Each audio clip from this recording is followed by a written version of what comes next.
part of it is a financial plan and what makes good sense. But you also have these platforms where they're appealing to more of the emotional side, getting to invest in a car or a collectible asset or a horse or an athlete, something that you're emotionally engaged with, and you're making that investment more because of your emotional connection.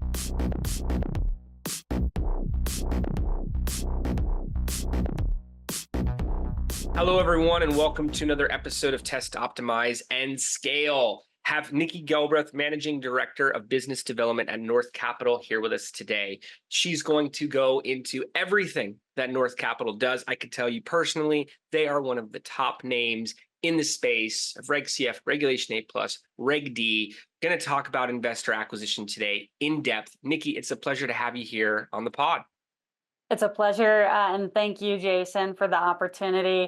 Always love to speak more about the services we provide, and just excited to see this industry grow. It's already grown so much since I started at RealtyMogul back in 2016, and it's just taken off more and more since then. It's not an old industry at all. I know North Capital, we've been a broker-dealer since 2011. Of course, Jobs Act happened in 2012.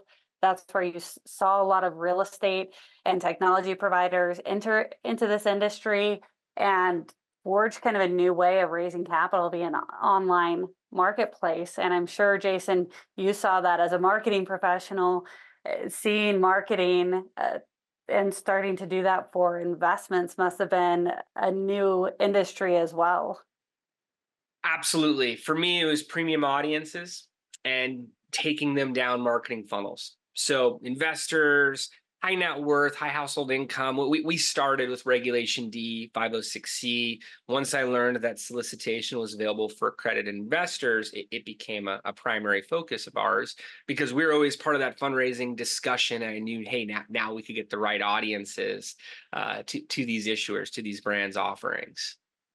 And I think it's amazing that you mentioned that you focused on Reg D 506C, because I feel like a lot of the established providers out there and issuers out there were so used to 506B.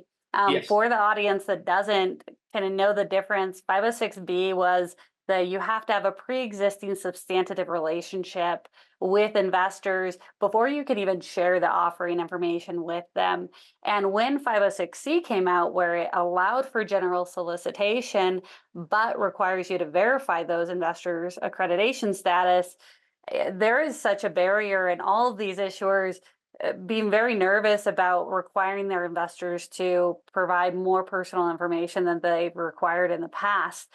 And so I think there was a lot of hesitation there in the beginning. And we're starting to see, I think even since COVID, and people got a lot more comfortable with e-signing at that time, people got a lot more comfortable providing information digitally.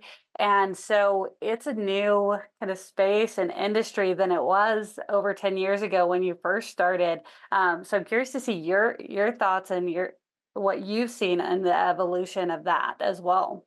Absolutely. Well, many of the Reg Ds that we work on today are side-by-sides with the Reg CF. We've worked on them for some of the top issuers to date, where it's a pre-launch to their next Regulation A+ round, and they're able to take accredited investors over to their 506C along the way. Yes, we speak with issuers who say, hey, we have a 506B right now. It allows for more in terms of the KYC process, like you mentioned, the know your client process. We don't have to go through the same scrutiny there. Friends, family is what 506B is limited to. First degree networks, pre-existing relationships. So 506C, we found to be a very productive tool for issuers in the sense that it goes beyond who they know right now. It's not a matter of, hey, who do you personally have a connection to that could fill your round? Now you can do outreach, you can run advertising. There's various different approaches to lead generation for prospective accredited investors. And we've seen many things come out of those relationships as well, too. Strategic investors that not only brought in capital but led to growth of the organization. So I'm a big fan of 506c for those reasons, whether it's a side-by-side type vehicle. I am a digital guy, so I know digital allows for scale, so it could just be my perspective. But typically, when I come across an issuer who's in the fundraising process, they it's not uncommon for them to tell me they've already tapped out their existing audience. Absolutely. And I think we're going to see more and more expansion with the switch over to 506c as people realize that it's less of a barrier than it needs to be. And that's something that North Capital is focused on. As a broker dealer, we handled this back office compliance piece when these platforms and companies started raising capital via an online format. And we saw the need for technology and a back office solution that's really powered and built by someone with a compliance background and perspective, which is why we launched our API back in 2014 to help with automating the Know Your Customer and anti-money laundering checks, also to help with automating the accreditation verification services. And we saw the bottleneck with payment processing and escrow services and just the response times for some of these kind of more larger established institutions that don't have the ability to be as nimble as a smaller platform that's focused on private alternative investments, and that's not their niche. And the private alternative investment industry, anything in the Reg D, Reg A plus, Reg CF, they just operate a lot differently than public securities or other types of transactions that people see on a day-to-day basis. Absolutely. And can you talk a bit more about that? How does it simplify the process? How does the tech work? If I'm a prospective investor and I see a deal online, maybe it's real estate, alternative private investment, like you're mentioning, uh, maybe some type of fractional ownership. Regardless of the actual entity, what does the process look like for me? How do I actually participate in the round?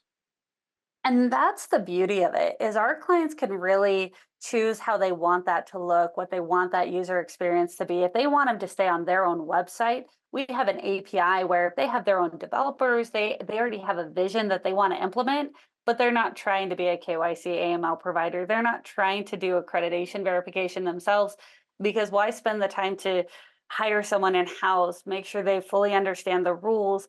Why not just integrate with an API that already has all of those services in one API? So rather than doing 5 different integrations, you have one API you can integrate with to verify that investor's um, identity, make sure that they're not a known money launderer. And that's as simple as them putting their name, date of birth, address, that basic profile information. They click submit, and you're calling our API to do those checks in the background. So you don't go to the credit card processor when you're checking out on Amazon. Amazon's integrated with a payment processor to check it out right on that website. And so it's the same thing where you're implementing these back end functionalities, these checks. The next page, if it's a 506c, especially, is saying, hey, we need to verify your accreditation status. Please upload your documents here. They upload it. Again, it's going to us in the background, and that investor never has to leave your platform. And same thing with the checkout process. They identify how they're planning to pay, whether that's via ACH, credit card, wire, check, and then submitting that information, subscription documents. It's all there. And you can build that out as a custom build, or we have issuers that they don't have a developer on staff. They don't know who to go or how to code. And so they're like, hey, can I just provide you my marketing information? Can I just provide you my branding, my color scheme, and which features I need turned on or off?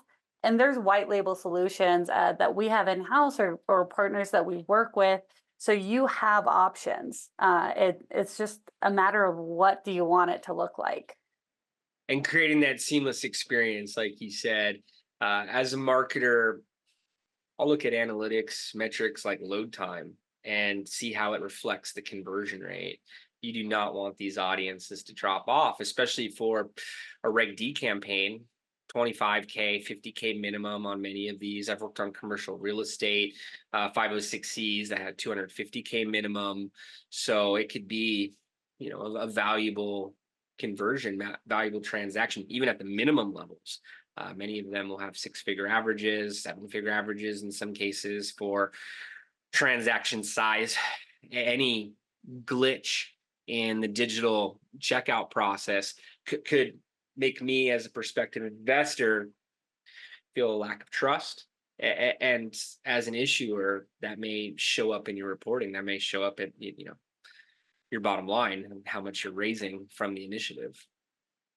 Absolutely. And we've even seen it, and how we've built some of our white labels is you're getting their profile information, because I don't need to go find a document or a file to tell you my name, date of birth, social, like that stuff's readily available. I have that memorized. Most people do. So you can easily input that information, click next. You've already determined how much you're probably wanting to invest in this, how you want to pay for it. And so you can do that very simply. And then you put that accreditation verification piece actually at the end of that process, because people might need to walk away from their desktop or their phone or something to find that tax document or that file to prove their accreditation verification. That is where we see the most drop off. So you typically want that at the end of the process, and create a seamless experience where they can easily log back on or follow the link, or marketing emails. And that's where, of course, companies would engage your services, Jason, in following that pipeline and how to re-engage or follow up with those clients that drop off in that cycle. But we see a lot of different techniques that can be utilized to help push people through the process while checking those regulatory and compliance boxes.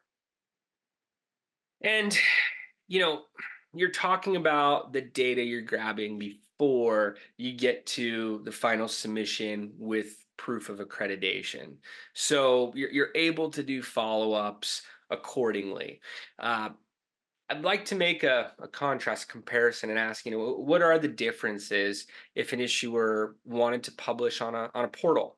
So Reg CF issuer, maybe it's Reg D, but along other Reg D issuers, Regulation A plus issuer, there's this age-old question in the industry, which is a new industry, and that's the joke of the classic nature of the discussion. But portal versus self-publishing. Why does this make more sense for an issuer to list their deal, their offering in its own environment versus alongside other investments? And what other data points are available to them as a result? I think it's really a matter of control and audience, because especially with someone and an issuer that has such a good audience, already has a good story or a good product and an existing a pool of people and information, that they want to have more control over sending them directly and marketing and sending those investors directly to their offering versus to a marketplace where they could get sidetracked or see a different offering or competitive offering. Um, there's a lot of pros and cons there.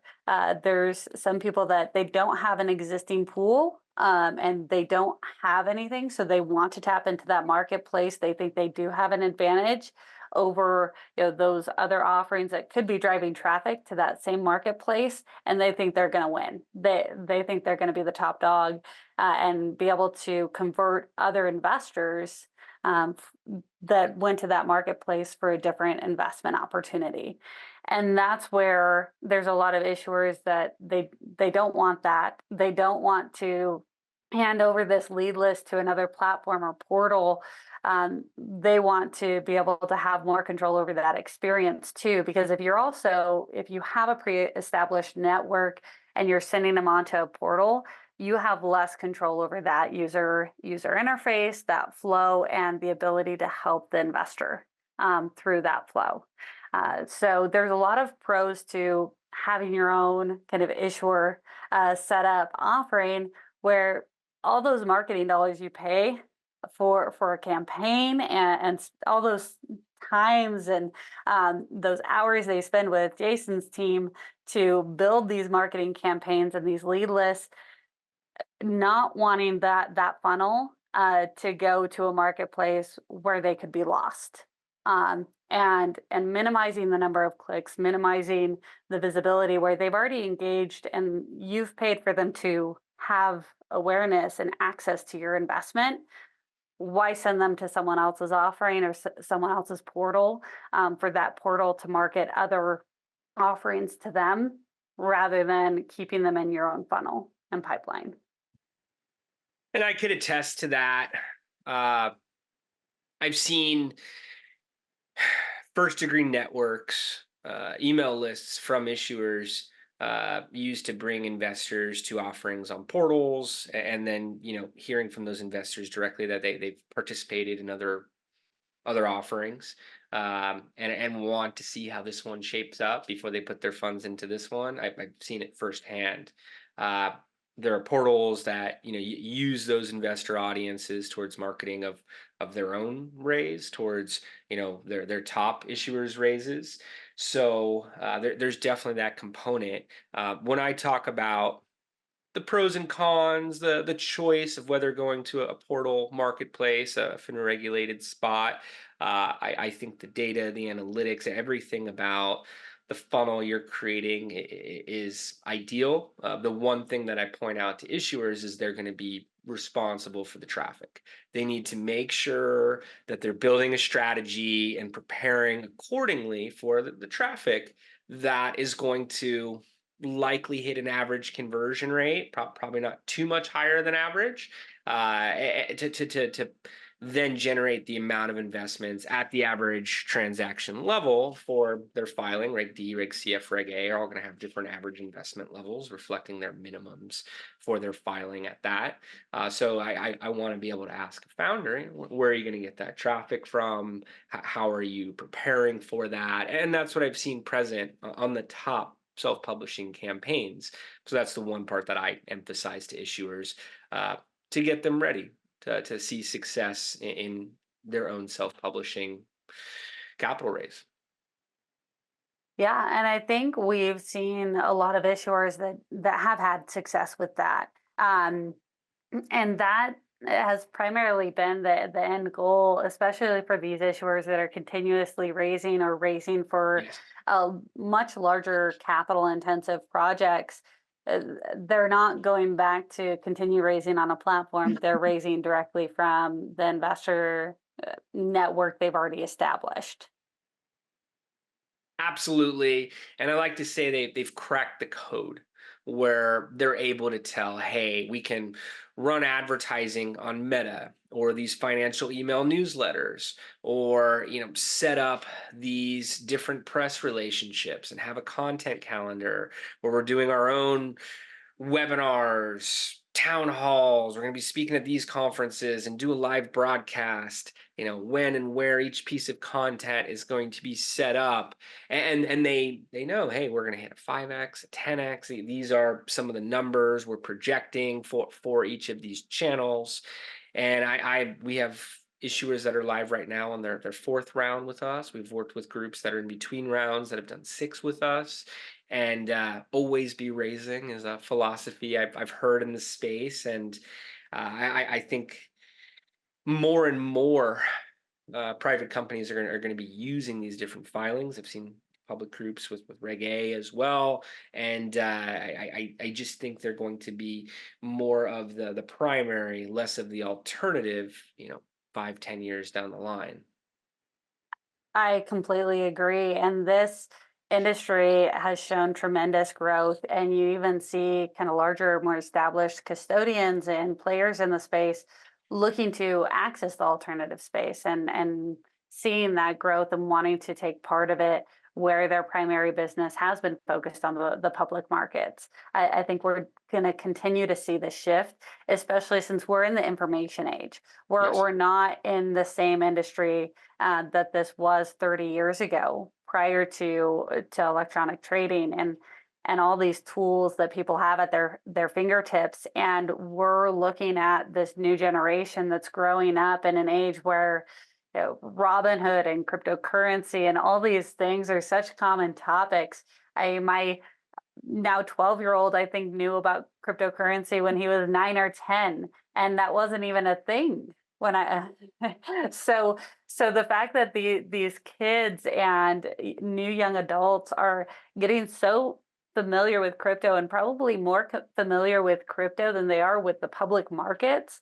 And I think that's where this balance needs to come from, is people just need to have a better understanding of these alternative investments and these private company investments versus public investments, versus crypto and these Doge coins and meme coins, and just the interesting development of this space, because you have the traditional side that's been very on the lagger side, where I worked at a company 8 years ago that still required wet signatures, or I've seen custodians that require you to sign and fax a paperwork rather than allowing you to DocuSign. And it's starting to finally shift into this accepting electronic. And then you have people that are innovating and trying to really disrupt this industry. And I'm curious to see where we find that balance. And I'd say private alternative investments is where that middle ground is. Regulated investment crowdfunding. I'm told to emphasize the word regulated, and it's a term being used in this space. And what you have to submit, the processes with the SEC and FINRA, and hearing you speak at conferences about what some of those dialogues look like. They're all there to protect investors and issuers at that, all sides of the table. So I would point towards these opportunities over some other alternative verticals. I know when we look at our Web3, that's the way to say it these days, Web3 client list, former client list, it's not as attractive as it was years back. And groups that were doing great were part of the whole domino effect that crashed everything in 2022. So there's definitely question marks in that space. I believe there'll be more education. I believe there'll be less bad actors there in general. But anytime I'm asked about these types of investments and if they're viable, I talk about portfolio management, high risk, high return, percentages, conservative versus aggressive, but also talk about, valuations and some of the averages that King's Crowd and, other analytic platforms put out in terms of valuations, how to compare one deal to the next, having a strategy, what the potential upside can look like over time. And I'm just a marketer. I'm by no means any type of, financial thought leader or anything along those lines. But just having an understanding, basic understanding of what's available to investors in this space and how they can balance out different sections of their portfolio accordingly. I think it's the investor success stories that are really going to bring the right spotlight to the vertical. And I believe there's already issuer success stories that have gotten attention from the startup communities.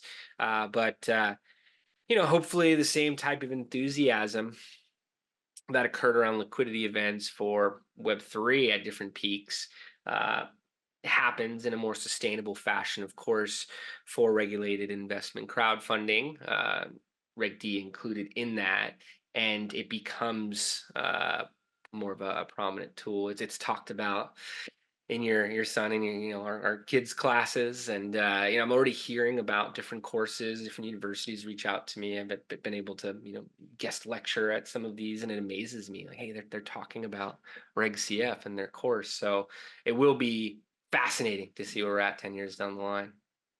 Yeah, and I think people just also have to have a well-established understanding, because I think that's one of the things that I do respect about the registered funding portal industry specifically, where they do require educational materials to be made available to help investors understand the lack of liquidity, and what these types of investments look like, because it isn't something that you day trade. It's not something that you see immediate returns on. You're investing in private illiquid companies, and a lot of startups fail, and that's just kind of a statistics.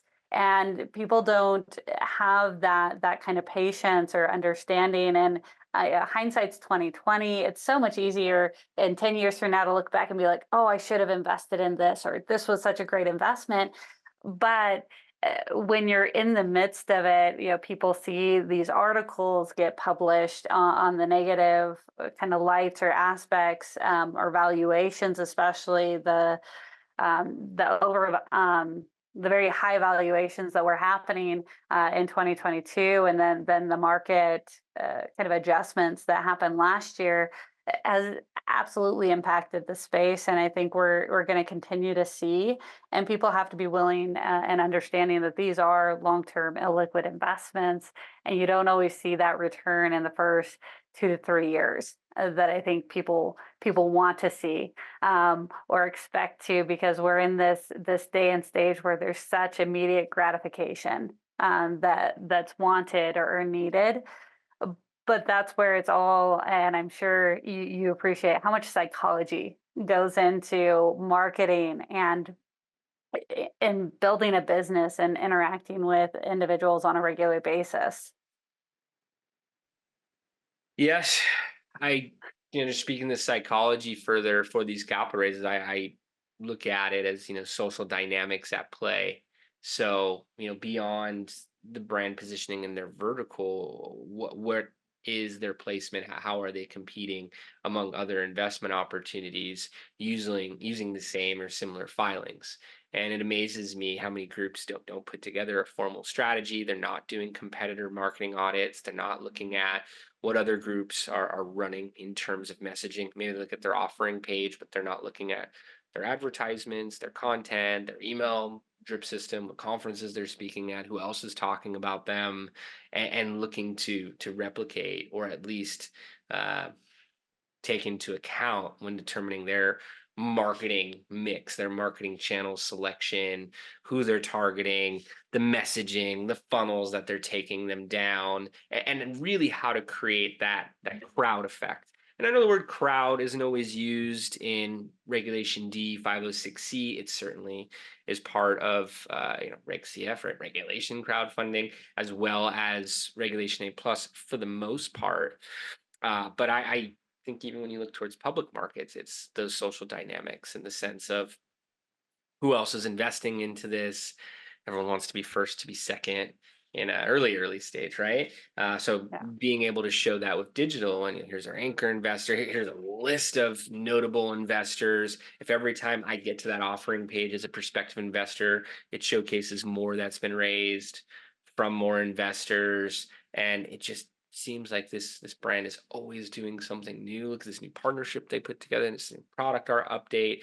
Either they're speaking at this major event today, they were a guest on this podcast, whatever it may be. As marketers, we try to paint this picture that this is a moving ship.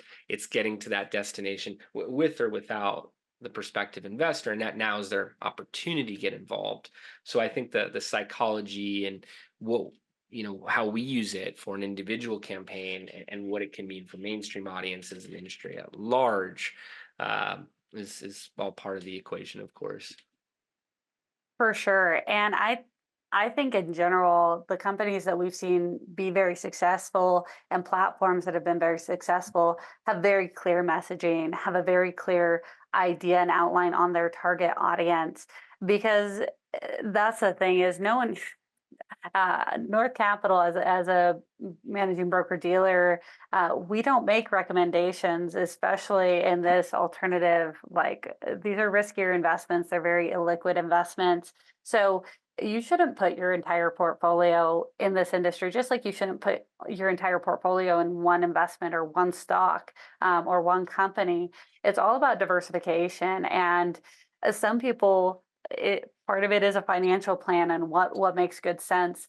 But you also have these platforms where they're appealing to more of the emotional side, getting to invest in a car or a collectible asset, or a horse or an athlete, something that you're emotionally engaged with, and you're making that investment more because of your emotional connection to that industry or that asset, that you couldn't have bought a pair of Jordans that cost $1 million, but you could invest $1,000 or $100, and you don't have to store the asset or get the insurance, and you can just kind of for the fun of it, you're like, I own a piece of that, or investing in a movie, and whether it returns anything or not, you're like, I was part of making that happen. And so I think there's a level of excitement for some of these alternative assets where it's an interesting approach, because it's not that same tried and true approach for some of these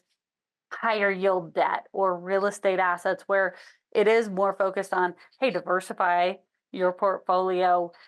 What's kind of the best way to allocate it and get higher returns?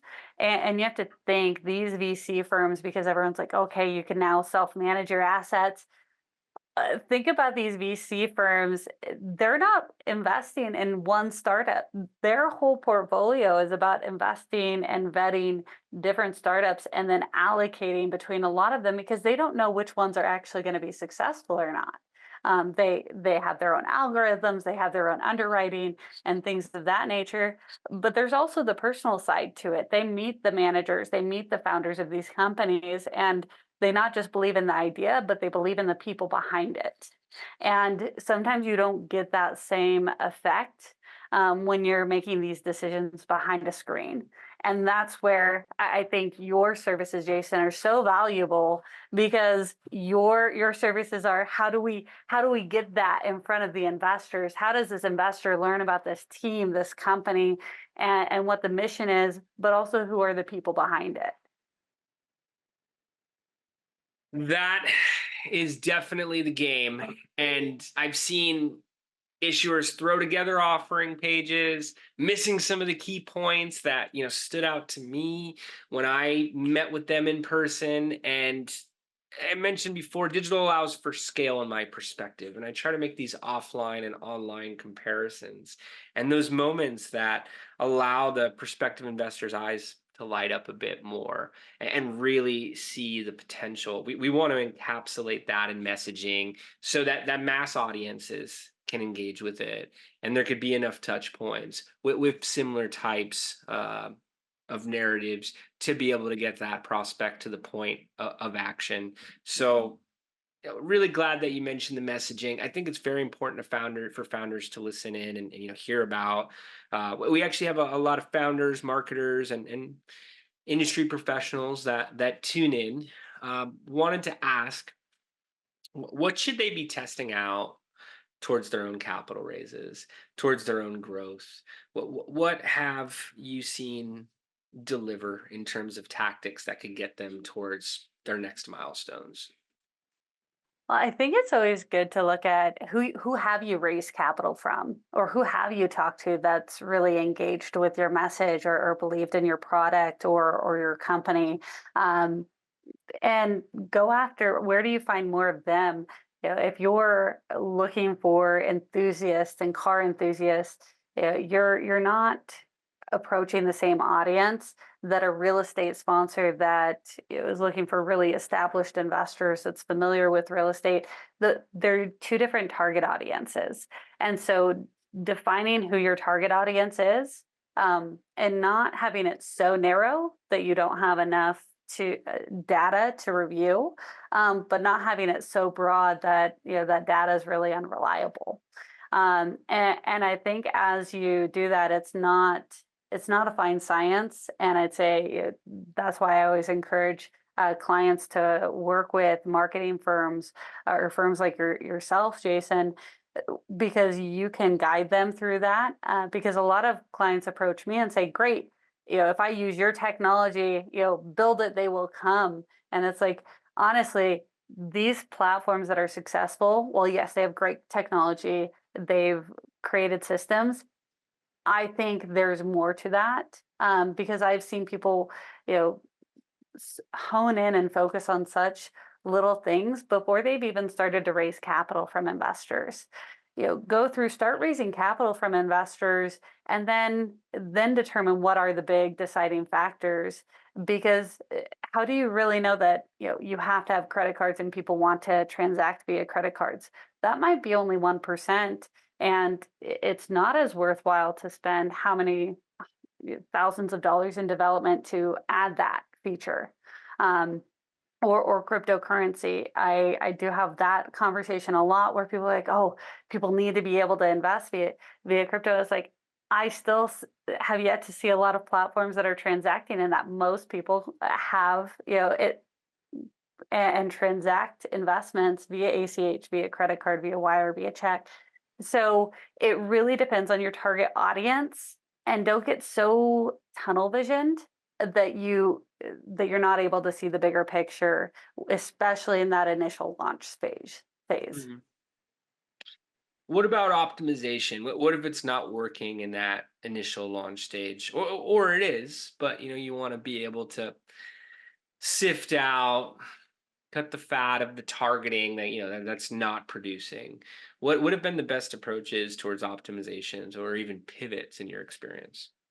I've seen a lot of clients where they survey investors, especially if they're successful and they have a lot of investors that they can get feedback from or speak with. Those are always the best ones.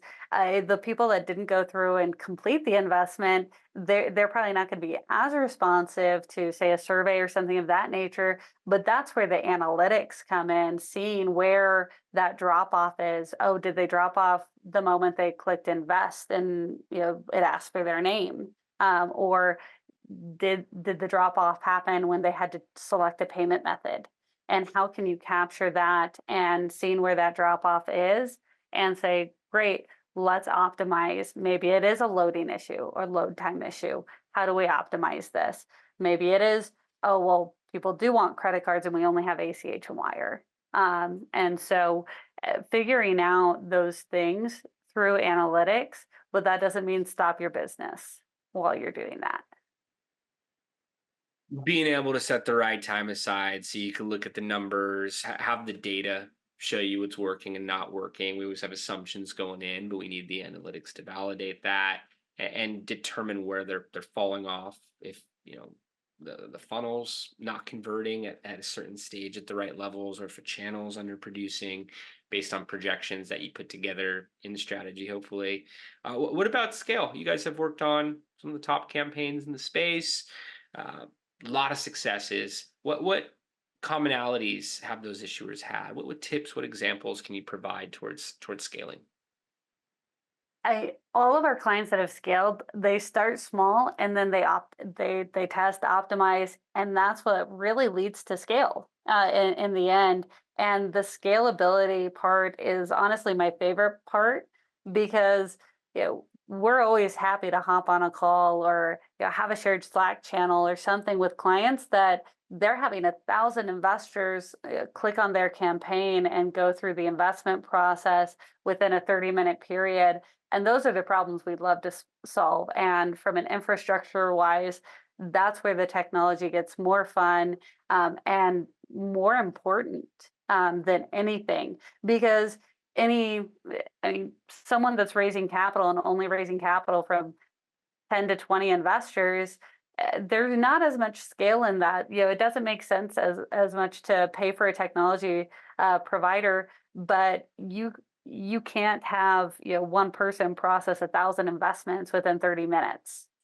It's just a different level of scale. And so having that API, having that technology, having payment processing, all of those key features, that's what allows you to achieve scale. Having the technology set up at the get-go, the right foundation. Don't just dip your toe in the water and figure out what breaks and how to fix it. As a marketer, to be able to drive 50,000 investors to that funnel to maybe get 1,000 out, and to have that occur in 30 minutes, and given it could be a higher conversion rate, it doesn't need to be that 2% average conversion rate necessarily, but looking to paint a picture here, to be Yeah. able to drive those folks who are ready to move forward and have the technology crash would be devastating. So, like you said, you need the tech to scale. And it's great to work with partners that you can communicate with, because how it's so much more challenging when clients just launch that type of a campaign and they do it on the weekends or during the evenings or something when your team's not as available, versus if you're working together and you're working with certain companies and you can say, hey, we're planning this big launch. Can we make sure that someone's communicating or watching this or available?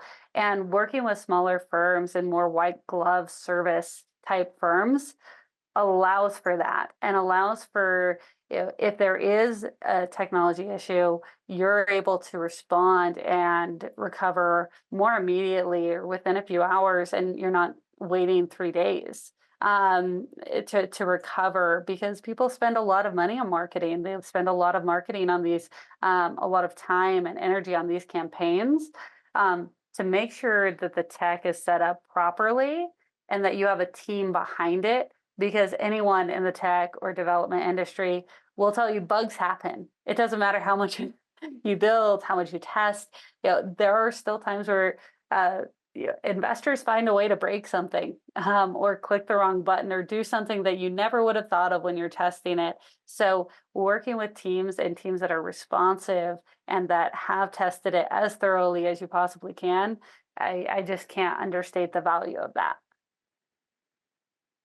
And that's why creating pieces of content like this is so helpful. Being able to see you as a face, as part of the team at North Capital, and get an understanding of who they're going to work with, more of that white glove experience. So during the testing phases, if there's an issue, the issuers can get a hold of you and be able to, work things out. Likewise, what we try to create on the marketing side also allows us to be nimble and change up our processes. And if we have a new tactic with user generated content and influencers that's going into advertising and performing very well, we can make those integrations very quickly and constantly be playing for the best results for clients. Absolutely. And I mean, in general, it's a lot easier to solve a real problem or a real example. It's a lot harder to speak through hypotheticals without, real life situations. So it's fun to see, these entrepreneurs and startup companies really just, put their money where their mouth is and get to work and launch these products and do something. Because how many people sit there and talk and get so worried about all these problems that they need to solve that they don't even know which problems actually exist until they get started. Completely agree. Completely agree. And I want to give listeners, viewers, the opportunity to continue the conversation with you. Nikki, if they're live with the campaign or in between rounds about to do their next one, like you mentioned, or in planning, where's the best place for them to go to learn more? And what final thoughts should we leave listeners, viewers with today? Yeah, absolutely. People can feel free to connect with me via LinkedIn, send me a direct message. North Capital, we also have a contact us site. Those forms go to myself as well as my colleague Coulter, and you'd be in good hands either way. So reaching out to the North Capital team, either directly to me or through our site, are some of the easiest ways to get a hold of us. Excellent. Excellent. Well, Nikki, thank you again for taking the time to come on the podcast and share with us perspectives from the technology space. Definitely appreciate it, and have not been able to go this deep into some of these topics on the show in the past. So thank you again. And thank you, Jason, for the invite. It was a pleasure to be on here and speak through a topic that I enjoy. It's fun to see, and I'm excited for your listeners. Just even being around this space and launching a new offering is such an exciting time for them. So looking forward to continuing the conversation. Absolutely. Want to thank all listeners for tuning in here as well. We'll see you next time.